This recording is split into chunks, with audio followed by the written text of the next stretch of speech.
Hello বন্ধুরা, আসসালামু আলাইকুম। সুন্দর সকালে শুভেচ্ছা জানাচ্ছি তোমাগরে। আজকে আমার ফুল টিম নিয়ে আমি একটু ঘুরতে বেরোতেছি, আর পুরো ভ্রমণ যাত্রায় তোমরা আমার পাশে থাকবা। চলো যাত্রাপথটা শুরু করা যাক।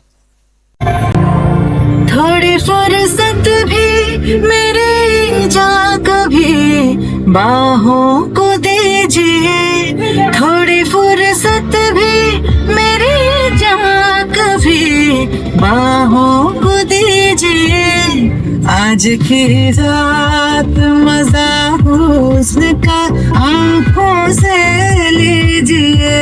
দিনে রাইতে তোমায় আমি দিনে রাইতে তোমায় আমি কইজা মরি রে আমার সোনা বন্ধু রে তুমি কোথায় রইলা রে আমার সোনা বন্ধু রে তুমি কোথায় রইলা রে বন্দে মায়া লাগাইছে পিরিতি শিখাইছে বন্দে মায়া লাগাইছে পিরিতি শিখাইছে দেওয়ানা বানাইছে রে। অবশেষে এসে পৌঁছে গেলাম আলাউদ্দিন পার্কে। তোমরা দেখতে পাচ্ছ, তো এখান থেকে নামার পর ভিতরে ঢোকার পর সম্পূর্ণ ভিডিও জুড়েই তোমরা আমার সাথে থাকবে এবং দেখতে থাকো কি কি আছে আলাউদ্দিন পার্কে। গাড়ি থেকে নামার পর সর্বপ্রথম আমাদের যে কাজটি ছিল সেটি হচ্ছে আমাদের সকালের নাস্তা করা। আর এই নাস্তা করার জন্য আমরা এখান থেকে রান্নাবান্না করে নিয়ে তারপরে পার্কে গিয়েছিলাম। আলাউদ্দিন পার্কে আসলে অবশ্যই তাদের প্রথম মেন গেট দিয়ে ঢোকার পরে প্রথম যে প্লেসটা পড়ে সেটা হচ্ছে এইরকম গুহা। খাবারটা অলরেডি শুরু হয়ে গেছে।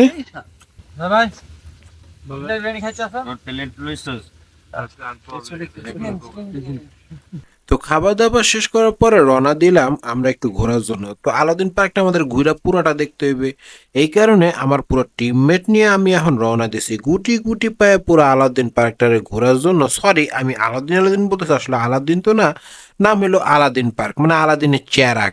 আলাউদ্দিনের চেরাগ সম্বন্ধে একটু ইন্ট্রো ভিডিও দেখে নেন আপনারা। অবশ্যই চেরাগ উঠে নাই হ্যাঁ, ঘষেন ভাই, ঘষেন ভালো করে ঘষেন। এই টাকা নাই টাকা নাই টাকা নাই দে টাকা বড় লোক হমু দে টাকা বড় লোক হমু টাকা দে বড় লোক হমু এই না। তো একজন তো টাকা টাকা করতে করতে আলাউদ্দিনের সেই জাদুর প্রদীপ এটা তো ঘষতে ঘষতে শেষ করে ফেললো। আমার হাঁটতে হাঁটতে একটু পাওটা ব্যথা হয়ে গেছে, তো এখানে একটু বসার জায়গা দেখে আমি একটু বসে নেওয়ার চিন্তা ভাবনা করতেছি, কিন্তু যেই পরিমাণ ধুলি বসা সেটা একটু নাম বুঝলে হয় না। তো যাই হোক, আমি একটু নিরবর্ত নির্দোষ মানে দেবদাসের মতো একটু বসে বসে ভাইবা নেওয়ার চিন্তা ভাবনা করছি এখান থেকে আসলে কী ধরনের রোমান্স পাওয়া যায়। তো এটা ওইটা আমি দেখে নিলাম, তোমরাও এখানে বসে একটু দেখে নিও। তো দেবদাসের নীরবতা ভাঙে আমি এখন একটু হাঁটা ধরলাম আবার পার্কের ভিতরে। সো এখানে আসার পরে আমি এই লেকটারে দেখে একটু চিন্তা করলাম তোমাকে দেখানো দরকার। তো এই স্পেসটা দ্বারা যদি আমি কোনো ভিডিও করি বা আমার ক্যামেরাটা যদি সেট করি, তাহলে আমার মনে হয় তোমাকে লেকটা আমি পুরোপুরি দেখাইতে পারবো। তো আমাকে আঞ্চলিক ভাষা এটা আমরা যদি পুষ্কুনি বলি, তোমরা তোমাকে শুদ্ধ ভাষা হয়তো এটা বলতেই পারো এটা একটা লেক। সো লেক আর পুষ্কুনি দুইটা একই সমান, শুদ্ধ ভাষায় লেক হয় আর আঞ্চলিক ভাষায় পুকুর হয়। আমরা যেহেতু ছোট থেকে ঢাকায় বা গ্রামে বড় হয়েছি, তো সেই ক্ষেত্রে আমাদের দুই দিক থেকে দুই ধরনের ভাষাটাই তৈরি হয়ে আছে। সো আর একটা লেকও বলি আমরা, খালও বলি আমরা, আবার পুষ্কনিও বলি। তো আমি এখানে একটু ক্যামেরাটা আমার সেট করার পরে তোমাদের লেকটা একটু ঘুরে দেখাবো, তো তোমরা একটু দেখো।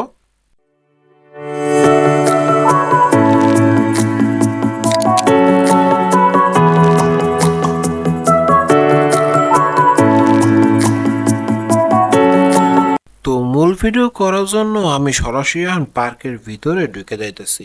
তো তোমরা মূল পার্কের ভিতরে কি কি আছে সেটা একটু ইন্ট্রো ভিডিওর মাধ্যমে দেখতে পারো। তো চলো একটু ইন্ট্রো ভিডিও দেখা যাক।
আশা করি সবার আর বুঝতে বাকি নেই আলাদিন পার্কে কি কি আছে। তো যাদের ভালো লাগে তারা অবশ্যই এই পার্কগুলোতে এসে একটু বেরিয়ে যাবা। আজকের মতোই এখানে বিদায় নিচ্ছি। আল্লাহ হাফেজ, দেখা হবে নতুন কোনো ভ্রমণ যাত্রায়। সেই পর্যন্ত সবাই ভালো থেকো, বাই বাই।